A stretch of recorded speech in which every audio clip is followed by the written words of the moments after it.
Sur le plateau du Salon des entrepreneurs, j'ai le plaisir d'accueillir Sandra Legrand. Bonjour.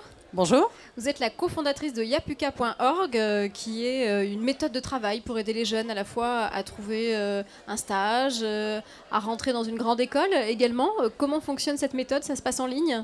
Alors, ça se passe en ligne, enfin pas en ligne, par Skype ou en face à face. Donc en fait, le jeune va pouvoir choisir un entraîneur. On a une centaine aujourd'hui d'entraîneurs qui peuvent être des coachs, des experts RH, des recruteurs, des formateurs, des enseignants. Et ensuite, il y a 3 séances qui sont mises au point entre le jeune et l'entraîneur qu'il a choisi. 3 séances, donc c'est quoi? C'est un cheminement petit à petit? Alors c'est un cheminement, puisque la première séance, c'est plutôt pour que le jeune arrive à se connaître. C'est un peu d'introspection, qu'est-ce que j'ai fait, ses expériences, que ce soit académique, bien sûr, scolaire, mais aussi tout ce qui est professionnel, extra-professionnel, ses investissements dans les associations ou ses petits jobs, stages, etc. Pour bien qu'il prenne conscience de tout ce qu'il a fait. Et ensuite, on essaie de mettre ça en musique pour avoir un peu le fil rouge, la façon de le pitcher, de le présenter, pour que ce soit percutant, avec des exemples, avec du factuel, parce que souvent les jeunes disent « Ah oui, j'ai fait un stage, c'était super, super, mais ça t'a apporté quoi? Qu'est-ce que tu en as retiré? Qu'est-ce que tu as réussi ?» Et donc ça, c'est la deuxième séance. Et la troisième, on fait de l'entretien à blanc, avec des briefings, les questions qui peuvent aussi paraître un peu déstabilisantes, pour que le jeune s'entraîne et qu'à la fin, il soit très à l'aise avec son discours, son fil rouge, et qu'il ait confiance en lui. Oui, à l'image un peu des entrepreneurs qui se créent un pitch. C'est exactement ça, on raconte des anecdotes, on est confiant. Absolument, le pitch entrepreneur, c'est classique aussi, soit pour lever des fonds, soit pour vendre un projet. Donc en fait, l'oral a pris une dimension énorme, puisque aujourd'hui, même Jean-Michel Blanquer, le ministre de l'Éducation, a créé un oral au bac. Donc on voit bien que l'éloquence, la façon de s'exprimer à l'oral est clé, mais encore faut-il avoir du contenu. La forme ne suffit pas, il y a le fond et la forme. Donc nous, on travaille sur les 2 sujets. Et qui sont vos clients qui vous contactent? Ce sont les parents, j'imagine, d'abord, qui sont inquiets?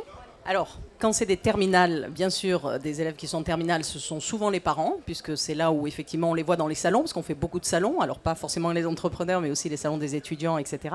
Et quand c'est un stage ou un premier job ou un emploi, c'est plutôt le jeune lui-même qui nous contacte.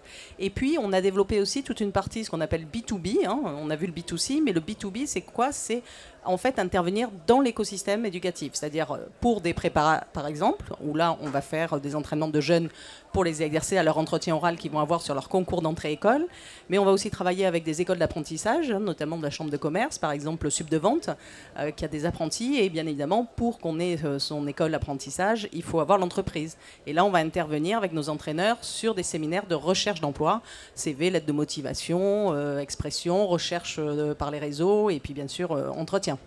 Vous participez tout de suite après à une conférence dédiée aux femmes entrepreneurs comme vous.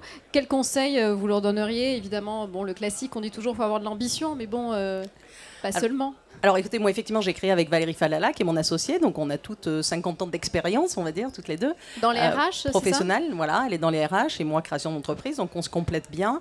Donc moi ce que je dirais c'est il faut avoir confiance en soi. La femme est aussi capable, si ce n'est plus, de créer et de développer une entreprise.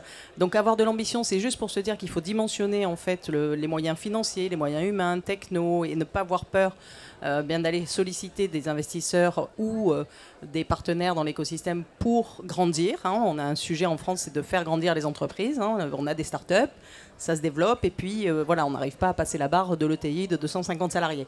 Donc l'ambition, c'est surtout pour grandir et puis surtout de se faire confiance, parce que c'est vrai qu'aujourd'hui, les femmes sont polyvalentes, elles sont pugnaces, elles ont envie, elles savent faire plein de choses et il ne faut pas avoir de mauvais complexes, quoi. Donc allez-y, osez.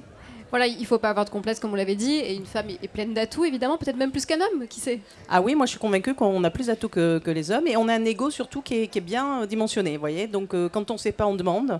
Quand on veut se faire accompagner, on se fait accompagner, et rien de mieux que effectivement de dire quand on sait ou quand on ne sait pas. Savoir se remettre en question. Absolument, et c'est pour ça que effectivement on va faire tout à l'heure la conférence en avant toutes, voilà, pour pouvoir leur dire allez-y, osez, vous avez toutes les chances de réussir. Et pour reprendre votre slogan, il n'y a plus qu'à.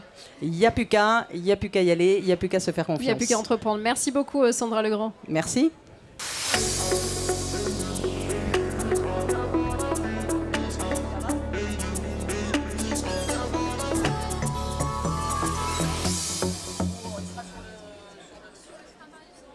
Voilà.